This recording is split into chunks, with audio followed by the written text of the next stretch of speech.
دنیا میں آپ دیکھیں گے یا آپ لوگوں کے بارے میں سنیں گے کہ وہ زمین میں دفن خزانوں کی تلاش میں ہیں۔ اخبارات میں خبریں چھپتی ہیں، فلاں لوگ خزانے کی تلاش کرتے ہوئے پکڑے گئے۔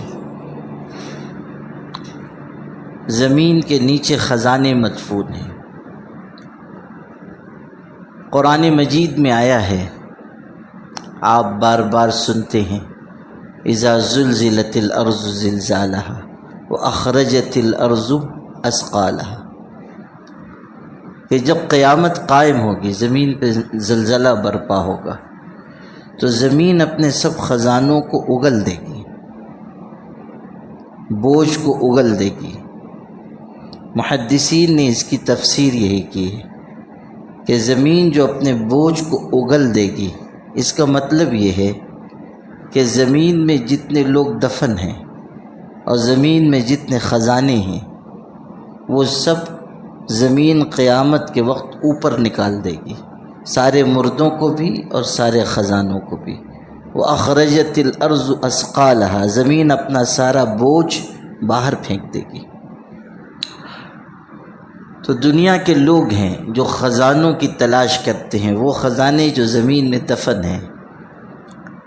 آپ غور کیجئے، زمین میں جو خزانے دفن ہیں وہ وزن کے اعتبار سے وزنی ہیں اور قیمت کے اعتبار سے بھی وزنی ہیں، لیکن اللہ تعالیٰ نے ہمارے لیے، آپ کے لیے ایسے خزانے رکھے ہیں جو وزن کے اعتبار سے بہت ہلکے ہیں، بہت آسان ہیں، اور آخرت کے اعتبار سے نہایت وزنی ہیں۔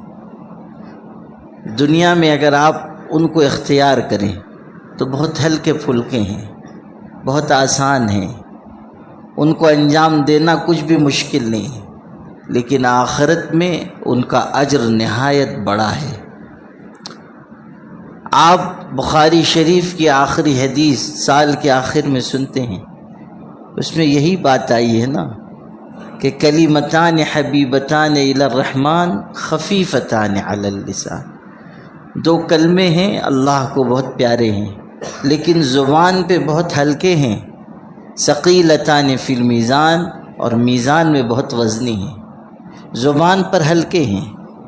سبحان اللہ و بحمدہ، سبحان اللہ العظیم کہنے میں زبان کو کیا مشقت ہوتی ہے، بالکل آسان الفاظ ہیں، زبان سے ادائیگی بہت سہل ہے، لیکن آخرت میں میزان میں نہایت وزنی ہوں گے۔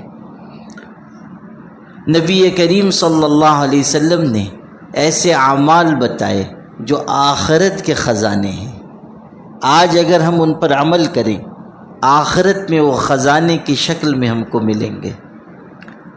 آپ غور کیجئے، یہ مسجد قبرستان کی مسجد ہے، یہاں جنازے آتے ہیں، ان کی تدفین ہوتی ہے۔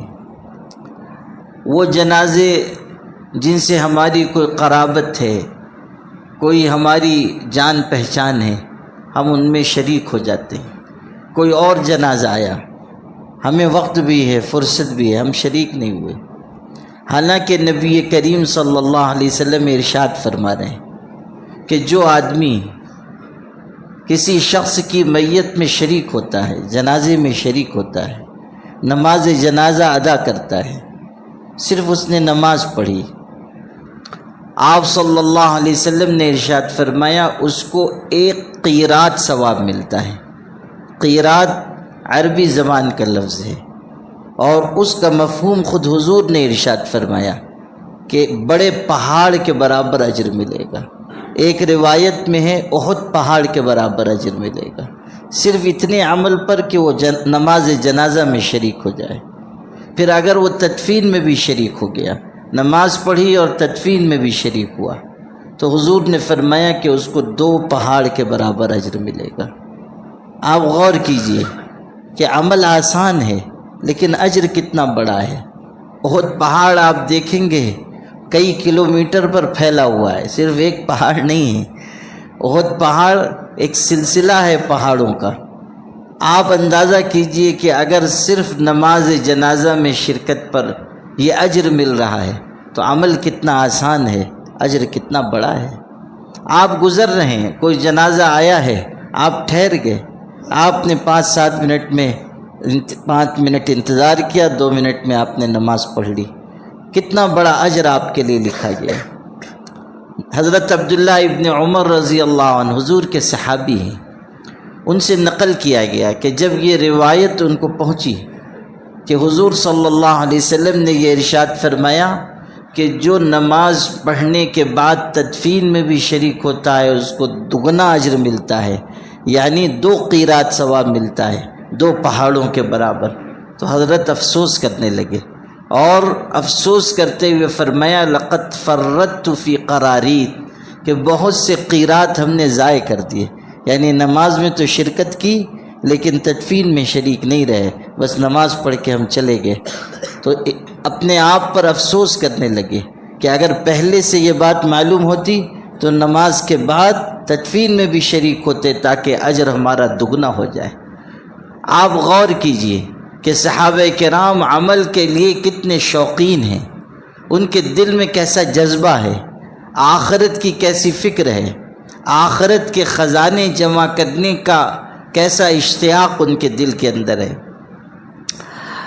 ابھی میں نے عرض کیا سبحان اللہ و بحمدہ سبحان اللہ العظیم، حضور صلی اللہ علیہ وسلم ارشاد فرما رہے ہیں جو آدمی روزانہ 100 مرتبہ سبحان اللہ و بحمدہ، اتنا بس، اگلا ٹکڑا نہیں، بس اتنا ٹکڑا، سبحان اللہ و بحمدہ جو شخص پڑھتا ہے روزانہ 100 مرتبہ پڑھتا ہے، اگر اس کے گناہ سمندروں کے جھاگ کے برابر بھی ہوں تو اللہ تعالیٰ اس کے گناہوں کو مٹا دے گا، اس کے گناہوں کو معاف کر دے گا۔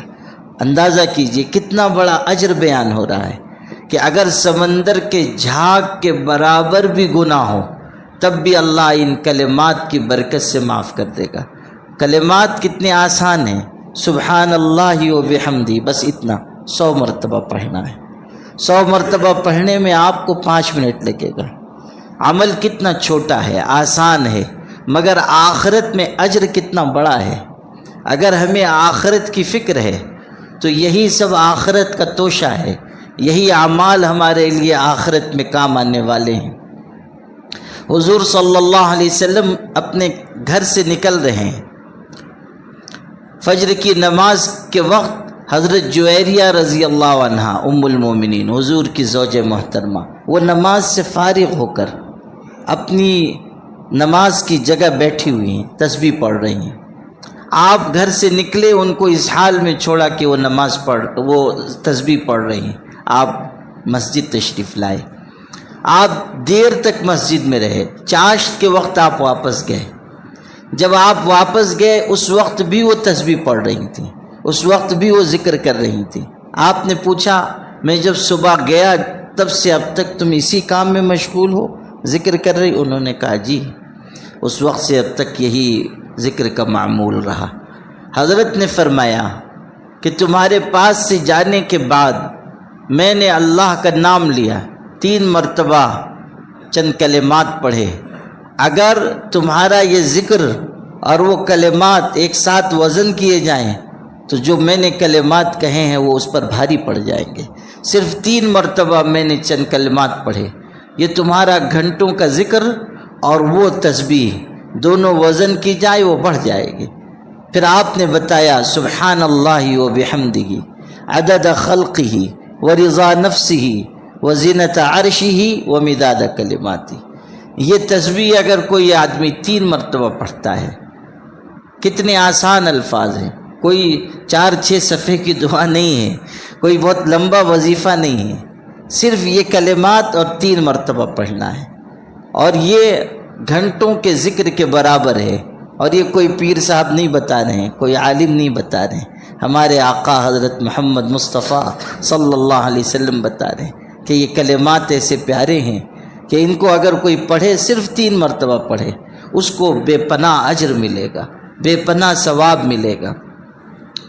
حضور نبی کریم صلی اللہ علیہ وسلم یہ بھی ارشاد فرما رہے ہیں کہ جو آدمی ہر نماز کے بعد آیت الکرسی پڑھتا ہے، پانچوں فرض نماز کے بعد پابندی سے آیت الکرسی پڑھتا ہے، اللہ تعالیٰ نے اس کے لیے یہ فضیلت رکھی ہے کہ اس کے اور جنت کے درمیان موت کے علاوہ کوئی چیز رکاوٹ نہیں ہے، یعنی مرے گا اور جنت میں داخل ہوگا۔ غور کیجئے عمل کتنا آسان ہے۔ آیت الکرسی کوئی ایک پارے کے برابر نہیں ہے، آدمی اگر پڑھے 1 منٹ میں پڑھ لیتا ہے۔ آپ اندازہ کیجئے کہ ہر نماز کے بعد اگر آپ 1 منٹ آیت الکرسی پڑھنے میں لگا رہے ہیں، 5 نمازوں کے بعد آپ نے پڑھا 5 منٹ صرف ہوئے، لیکن حضور صلی اللہ علیہ وسلم بتا رہے ہیں کہ آیت الکرسی ایسی ہے کہ اس کا پڑھنے والا سیدھے جنت میں داخل ہوگا۔ آپ نے حضرت ابی ابن کعب رضی اللہ عنہ سے کہا تم کو قرآن کی سب سے عظیم آیت نہ سکھاؤں؟ پھر آپ نے ان کو یہی آیت سکھائی، آیت الکرسی۔ حضرت ابو ہریرہ رضی اللہ عنہ کی آپ روایت پڑھیں، ان کو حضرت نے معمور کیا تھا، بیت المال کے ساز و سامان تھا، غلہ اناج تھا، حضرت نے مقرر کیا کہ اس کی حفاظت کرو، چوکی داری۔ رات کو چوکی داری کر رہے تھے، اچانک ایک عجیب و غریب چیز ظاہر ہوئی اور ایک انسانی شکل میں کوئی آیا، لیکن بہت خوفناک، اور وہ غلہ اناج چرانے لگا۔ حضرت ابو ہریرہ نے اس کو پکڑ لیا، اس کے بڑے بڑے بال تھے۔ حضرت ابو ہریرہ رضی اللہ عنہ نے اس کو پکڑ لیا اور کہا صبح حضرت کی خدمت میں پیش کروں گا، چوری کرتے ہو، بیت المال میں سے چراتے ہو۔ اس نے کہا مجھ کو چھوڑ دو، میں آئندہ نہیں آؤں گا، محتاجی ہے، فقیری ہے۔ رونے لگا، عذر کرنے لگا، اور ان کو رحم آ گیا، چھوڑ دیا، کہا آئندہ نہیں کرنا، چھوڑ دیا۔ اگلی رات پھر یہ قصہ ہوا، پھر پکڑا، کہا اب تو نہیں چھوڑوں گا، آپ کو لے جاؤں گا۔ اس نے پھر کہا کہ مجھ کو معذرت میری قبول۔ تیسری رات بھی قصہ ہوا، آپ کو مختصر کر کے سنا رہا ہوں۔ تیسری رات بھی یہ قصہ ہوا، تو اب کی انہوں نے کہا کہ اب نہیں چھوڑوں گا، تو اس نے کہا کہ مجھ کو چھوڑ دو، میں تم کو ایک ایسا عمل بتاؤں گا کہ اگر تم اس کو کر لو، کوئی جن شیطان تم پر حاوی نہیں ہو سکے گا، کوئی تم کو ستا نہیں سکے گا، کوئی تم کو شر نہیں پہنچا سکے گا، اگر تم وعدہ کرو کہ مجھ کو چھوڑ دو گے میں تم کو سکھا دوں گا۔ صحابہ کرام عمل کے کتنے شوقین تھے کہ جب اس نے یہ کہا کہ میں تم کو ایسا عمل سکھاؤں گا، اچھا، انہوں نے کہا کہ ٹھیک ہے چھوڑ دوں گا، اور واقعی چھوڑ بھی دیا۔ اس نے کہا، جاتے ہوئے کہا کہ وہ آیت الکرسی ہے کہ اگر پڑھ لو کوئی تم کو اذیت شر نہیں پہنچا سکتا، اور چلا گیا۔ صبح حضرت کی خدمت میں یہ آئے اور پورا واقعہ ذکر کیا کہ ایسی ایسی بات پیش آئی۔ حضور صلی اللہ علیہ وسلم نے ارشاد فرمایا کہ تھا تو وہ جھوٹا مگر اس نے یہ بات سچی بیان کی، یعنی وہ شیطان تھا، جھوٹ بولنے والا، وہ آیا اور وہ مال غنیمت میں سے اور بیت المال میں سے چیزیں چرا رہا تھا تو جھوٹا، لیکن اس نے یہ بات بالکل سچی بیان کی ہے۔ یعنی آیت الکرسی میں یہ تاثیر ہے کہ شیطان قریب نہ ہو سکے، اذیت نہ پہنچا سکے۔ ہمارے یہاں کے مولانا غلام رسول مہاجر مکی رحمۃ اللہ علیہ تھے، اپنے یہاں کے تھے، ہجرت کر کے چلے گئے تھے مکہ مکرمہ، وہیں انتقال ہوا، وہیں دفن ہوئے، آل و اولاد ان کی وہیں ہیں، سب سعودی شہری ہو گئے۔ ان کے صاحبزادے تھے مولانا طلحہ صاحب، وہ بھی اللہ کو پیارے ہو گئے۔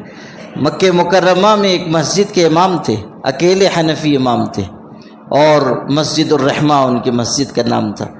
مجھ سے بڑی محبت کرتے تھے، میں جاتا تھا عمرہ کے لیے تو بہت اکرام فرماتے تھے۔ وہ بڑے نیک صالح آدمی تھے، انہوں نے خود مجھ کو مکہ مکرمہ میں سنایا، کہنے لگے کہ ان کے والد بہت نیک پرہیزگار اللہ کے ولی تھے۔ کہنے لگے میرے والد جب یہاں آئے بہت غربت تھی، والد میرے مکہ مکرمہ سے مدینہ طیبہ 6 مرتبہ پیدل گئے اور حضور صلی اللہ علیہ وسلم کی قبر انور کی زیارت کی، اور بڑے نیک صالح۔ کہتے ہیں کہ میرے والد نے ہم لوگوں سے بیان کیا، ایک مرتبہ جا رہا تھا تنہا اکیلا، اور چونکہ بہت سخت گرمی پڑتی ہے عرب میں، تو دن کے وقت آرام کر لیتا تھا اور رات کو چلتا تھا اکیلا تنہا مکہ مکرمہ سے مدینہ طیبہ جا رہے ہیں۔ کہتے ہیں کہ ایک رات کو ایک صحرا بیابان سے گزر رہا تھا، اچانک ایک بہت بڑا اژدہا سامنے ظاہر ہوا، میرے قد سے بھی اونچا، اور یوں معلوم ہوتا تھا کہ بس اب تک کی بات ہے، یہ مجھ کو نگل جائے گا۔ لیکن مجھ کو اللہ نے توفیق دی، میں نے آیت الکرسی پڑھنا شروع کیا، تو جیسے جیسے میں پڑھتا جاتا تھا وہ نیچے ہوتا چلا جاتا تھا، یہاں تک کہ بالکل زمین سے لگ گیا۔ میں پڑھتا رہا برابر، اچانک وہ غائب ہو گیا، اور مجھ کو آواز سنائی دی، کوئی کہہ رہا ہے کہ تو آیت الکرسی کی برکت سے بچ گیا، ورنہ میں نے یہاں بہت سوں کو ہلاک کر دیا۔ وہ کوئی خبیث، کوئی عفریت تھا، اس نے آیت الکرسی کے آگے اس کا کوئی داؤ نہیں چل سکا، کہا کہ تو آیت الکرسی کی برکت سے بچ گیا، ورنہ آج تو مجھ سے بچ نہیں پاتا، اور بہت سوں کو میں نے یہیں ہلاک کر دیا۔ یہ چیز سمجھنے کی ہے کہ اللہ کے پاک نبی صلی اللہ علیہ وسلم نے ہمیں ایسی باتیں سکھائی جو ہماری دنیا کے لیے بھی مفید ہیں، ہماری آخرت کے لیے بھی نہایت مفید ہیں۔ چھوٹے چھوٹے اعمال ہیں، چھوٹے چھوٹے اذکار ہیں، لیکن اللہ تعالیٰ نے ان میں بڑی قوت رکھی ہے، بڑی طاقت رکھی ہے۔ خود نبی کریم صلی اللہ علیہ وسلم پر آپ درود کا اجر دیکھیے، حضور فرما رہے ہیں جو مجھ پر ایک مرتبہ درود پڑھتا ہے اللہ تعالیٰ اس پر 10 بار رحمت اتارتا ہے، اس کو 10 نیکیاں ملتی ہیں، 10 گناہ اس کے معاف ہوتے ہیں، 10 درجے اس کے بلند ہوتے ہیں۔ ایک مرتبہ درود پر 40 چیزیں مل رہی ہیں، 10 نیکیاں، 10 برائیاں مٹائی جا رہی ہیں، 10 درجے بلند ہو رہے ہیں، 10 بار اللہ کی رحمت مل رہی ہے۔ غور کیجیے کہ اللہ تعالیٰ کس قدر اپنے محبوب صلی اللہ علیہ وسلم پر درود پڑھنے کا اجر نصیب فرماتا ہے، برکتیں نصیب فرماتا ہے۔ انسان درود شریف پڑھ رہا ہے، اس کی دنیا کے مسائل حل ہوتے ہیں۔ حدیث پاک میں آیا ہے کہ اگر کوئی زیادہ درود پڑھتا ہے اذن یکفی ہمک و یغفر لک ذنبک، آپ کے الفاظ ہیں کہ ہر غم کے لیے یہ وظیفہ کافی ہے اور آخرت میں ہر گناہ کی معافی کے لیے کافی ہے۔ اگر درود شریف کوئی بکثرت پڑھ رہا ہے، ہر رنج علم غم اس کا دور ہو جائے گا، آخرت کی ہر منزل آسان ہو جائے گی، حضور صلی اللہ علیہ وسلم کا دیدار نصیب ہوگا، آپ صلی اللہ علیہ وسلم کا قرب نصیب ہوگا۔ امام جلال الدین سیوطی رحمۃ اللہ علیہ بہت بڑے بزرگ گزرے ہیں، بہت بڑے عالم تھے، ان کی 20 کتابیں آج بھی ہیں اور دنیا ان سے فائدہ اٹھا رہی ہے۔ جلال الدین سیوطی رحمۃ اللہ علیہ نے خود اپنے بارے میں لکھا ہے کہ درود شریف اور اتباع سنت کی برکت سے خواب تو جانے دو، میں نے 27 مرتبہ حضور صلی اللہ علیہ وسلم کو بیداری کی حالت میں دیکھا ہے، 27 مرتبہ میں نے زیارت کی ہے، بیداری کے عالم میں، خواب نہیں، بیداری کے عالم میں دیکھا ہے۔ حضور صلی اللہ علیہ وسلم پر درود کی نہایت فضیلت ہے، نہایت اجر ہے۔ آپ اس کو یوں بھی سمجھیے کہ ایک امیر شخص ہے، اس کی سواری گزرتی ہے، کسی چوراہے سے، بھیڑ بھاڑ کی جگہ سے اس کی سواری گزر رہی ہے، کوئی ایک غریب آدمی ہے، ٹھیلے پر مونگ پھلی بیچ رہا ہے، وہ آدمی جب بھی اس امیر کی سواری گزرتی ہے اس کو سلام کرتا ہے، امیر اس کو دیکھے بغیر بڑھ جاتا ہے۔ کسی دن نظر پڑ گئی، نگاہ سے نگاہ مل گئی تو یہ بھی مسکرانے لگا، امیر نے بھی مسکراہٹ سے جواب دے دیا۔ پھر اور 10-20 دن گزرے، وہ برابر اپنے معمول پہ قائم ہے کہ جب سواری گزرتی ہے وہ سلام کرتا ہے، ادب سے، احترام سے اس امیر کو سلام کرتا ہے۔ کسی دن امیر کی نظر پڑ گئی تو اس نے بھی ہاتھ اٹھا کے جواب دے دیا کہ بھئی روز یہ سلام کرتا ہے۔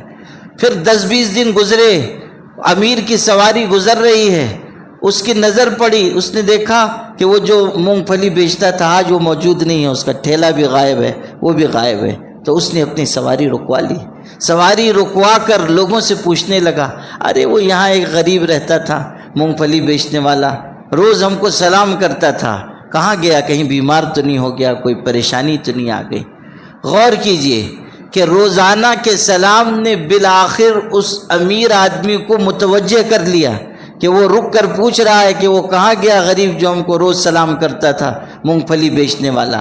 اس کو اس طرح سمجھیے کہ اگر ہم روزانہ حضور اکرم صلی اللہ علیہ وسلم پر درود پڑھ رہے ہیں اور وہ درود حضور کی خدمت میں پیش ہوتا ہے، بتایا جاتا ہے فلاں جو فلاں کا بیٹا ہے آپ کی خدمت میں درود بھیج رہا ہے، آپ کو سلام بھیج رہا ہے، روز حضرت کو پہنچایا جاتا ہے، نام کے ساتھ پہنچایا جاتا ہے، تو غور کیجئے کہ جب روزانہ سلام پہنچتا رہے گا تو کسی نہ کسی دن حضرت کو بھی توجہ ہوگی، پوچھیں گے کہ کہاں ہے وہ میرا غریب امتی جو روز ہم کو سلام بھیجتا ہے، روز ہم پر درود پڑھتا ہے، کسی دن ان کی توجہ ہوگی، اور جب حضرت کی توجہ ہوگی بس بیڑا پار ہے، حضور صلی اللہ علیہ وسلم کی توجہ ہو گئی، بس ہمارے لیے دنیا آخرت کی نعمت کے دروازے کھل گئے۔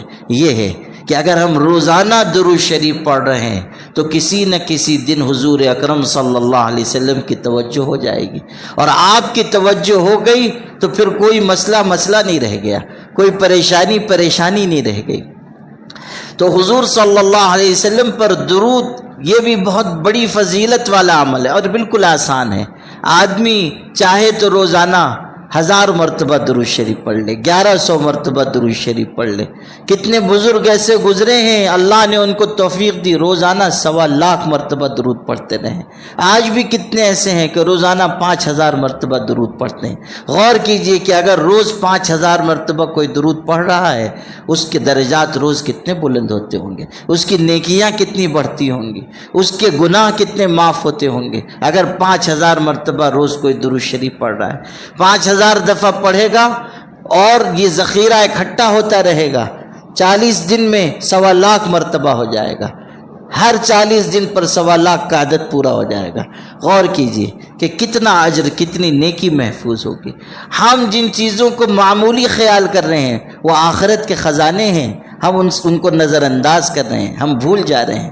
حضور صلی اللہ علیہ وسلم ارشاد فرما رہے ہیں جو آدمی فرض نماز کے لیے اپنے گھر سے چلتا ہے اس کے لیے حج کے برابر اجر ہے۔ یہ بھی ارشاد فرمایا جو نفل پڑھنے کے لیے نکلتا ہے عمرہ کے برابر اجر ہے۔ ہم لوگ اشتیاق رکھتے ہیں کہ عمرہ کے لیے جائیں، حج کے لیے جائیں، یقیناً شوق ہونا چاہیے، لیکن اللہ نے ہمارا حج عمرہ یہاں بھی ہمارے لیے رکھ دیا ہے۔ آپ فجر کی نماز پڑھیں، وہیں بیٹھے رہیں، ذکر کرتے رہیں، اشراق کا وقت ہو 2 رکعت اشراق کی نماز پڑھ لیں، آدھے گھنٹے کا عمل ہے۔ حضور فرما رہے ہیں کہ حج اور عمرہ دونوں کا برابر پورا ثواب ملے گا۔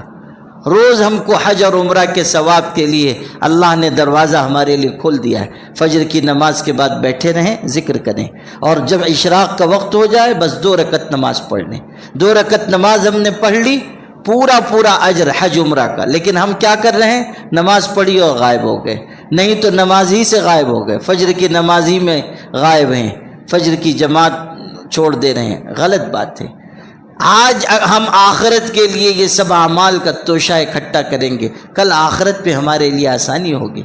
ایک بزرگ تھے، ابو منصور خیاط نام تھا، لوگوں کو تعلیم دیتے تھے، پڑھاتے تھے۔ ان کا انتقال ہوا، کسی نے پوچھا کیا ہوا؟ کہا اللہ نے مغفرت کر دی۔ کیسے مغفرت ہوئی؟ کہا کہ اللہ نے فرمایا کہ جو تو بچوں کو سورہ فاتحہ پڑھاتا تھا اسی کی برکت سے تجھ کو معاف کر رہا ہوں۔ آپ غور کیجئے، سورہ فاتحہ جو پڑھاتا تھا اس کی برکت سے تیری مغفرت ہو گئی۔ صفوان ابن سلیم ایک بزرگ ہیں، شام کے رہنے والے ایک شخص نے ان کے بارے میں خواب دیکھا، وہاں سے چل کر آیا، وہ جانتا بھی نہیں تھا ان کو، ان کے علاقے میں آیا، پوچھا صفوان ابن سلیم کہاں ہے؟ لوگوں نے کہا تم کو کیا ان سے کام نکل آیا؟ اس نے کہا میں نے خواب دیکھا ہے کہ وہ جنت میں داخل ہو رہے ہیں، اللہ نے ان کی بخشش کر دی، ان کی زندگی میں یہ خواب دیکھا۔ پوچھا کون سا عمل ان کا قبول ہوا؟ کہنے لگے کہ انہوں نے کسی شخص کو اپنا کرتا دے دیا تھا، اس کی وجہ سے ان کی مغفرت ہو گئی ہے۔